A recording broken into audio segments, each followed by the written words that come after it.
بسم اللہ الرحمن الرحیم۔ فکر آخرت اور خوف قیامت اور وہاں کی ہولناکی بیان کرتے ہوئے بعض مرتبہ بیانات میں یہ واقعہ نقل کیا جاتا ہے کہ ایک مرتبہ نبی کریم صلی اللہ علیہ وسلم نے سے ایسی بات ہوئی کہ آپ علیہ السلام فرماتے ہیں مجھے جبرائیل علیہ السلام نے قیامت کے دن کی ہولناکیوں سے اتنا ڈرایا کہ میں رونے لگ گیا۔ میں نے کہا اے میرے دوست جبرائیل، کیا اللہ رب العزت نے میرے اگلے اور پچھلے گناہوں کو معاف نہیں کر دیا کہ پھر قیامت کا ہولناک منظر اتنا خطرناک ہوگا؟ یہ بات سن کر حضرت جبرائیل علیہ السلام نے جواب میں فرمایا، عرض کیا اے محمد صلی اللہ علیہ وسلم، قیامت کے دن آپ ہیبت کے ایسے احوال دیکھیں گے، ایسے خطرناک منظر دیکھیں گے کہ آپ قیامت کے دن اللہ کی مغفرت بھول جائیں گے کہ اللہ کیسے بخشنے والے ہیں۔ یہ بات سن کر آپ علیہ السلام اتنا روئے کہ آپ کے آنسوں مبارک سے داڑھی تر ہو گئی اور آنسوں داڑھی پر بہنے لگے۔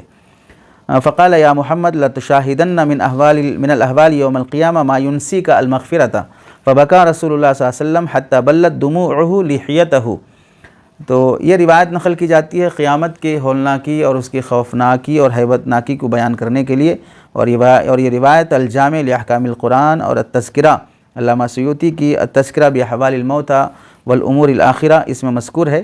لیکن محدثین چونکہ حدیث کی بات ہے تو محدثین حدیث بھی دیکھتے ہیں، سند بھی دیکھتے ہیں اور سند کا درجہ بھی دیکھتے ہیں۔ محدثین کو یہ حدیث کسی کتاب میں نہیں ملی ہے، اس واسطے یہ روایت نبی کریم صلی اللہ علیہ وسلم کی طرف منسوب کر کے بیان کرنا درست نہیں ہے۔ قیامت کی ہولناکی اور اس کی خوفناکی کو بیان کرنے کے لیے اور بھی بہت سی مستند روایات ہیں۔